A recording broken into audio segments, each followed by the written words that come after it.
السلام عليكم. طبعا عارفين ان هقول ايه، الساعة 1 بالليل وانا جعانة جدا. شنو راح نساوي؟ ذرة الكلب او كلب الذرة، او بمعنى تاني يعني المعنى المتعارف عليه اللي هو الكورن دوج. عادي جدا، مرة اعمله في البيت. طلعت حلوة، اوكي تمام هناكلها. طلعت وحشة هديها لاخويا. مش شفتها بتعمل كده، مش عارفة ليه، بس انا هعمل زيها. بنشيل الاطراف، مش عارفة اعمل بيهم ايه بصراحة. ممكن احطهم على سيزر سالاد او اديهم لاخويا ياكلهم. وحدة التوست نفسها صغيرة وانا الهوت دوج كبير، فانا هجرب الزقهم في بعض. انا خليتهم كده 4 لازقين في بعض، مش عارفه ايه اللي انا بعمله ده. هنفقس بيضه. انا قررت بعد تفكير كتير جدا جدا جدا ان انا هخش علمي علوم. سباتيلا. انا اصلا يا جماعه كان طموحي في الاول ان انا اخش كليه هندسه معماري، بس انا دلوقتي غيرت بصراحه رايي وحاسه ان هو مصر كلها مهندسين. فحاليا طموحي ان انا ابقى مضيفة طيران.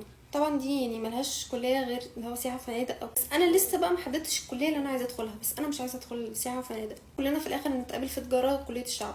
هنحط بقى موتزاريلا سواء ستيكس او يعني مبشوره. يا جماعه انا دورة الكلب بتموت مني حرفيا، بتتشقق من كل حته. هستعمل ده تقريبا، ده كورن فليكس مطحون. انتوا ممكن تستعملوا النوع الشيبس اللي انتوا بتحبوه مطحون عادي يعني. هندهن دورة الكلب بالبيض، بعدين نحطها في الكورن فليكس بالشكل ده من كل حته. بجد بجد يا جماعه، حلم حياتي ان انا اضرب حد بطاسه في وشه. انا متحمسه جدا. بسم الله. مش عارفه اشيلها.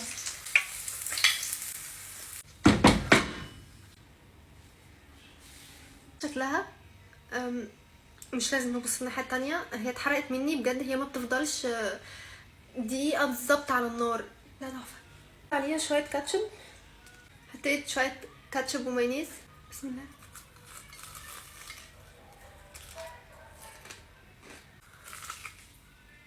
خطيره خطيره خطيره خطيره جدا. اديها 9 من 10. السلام عليكم.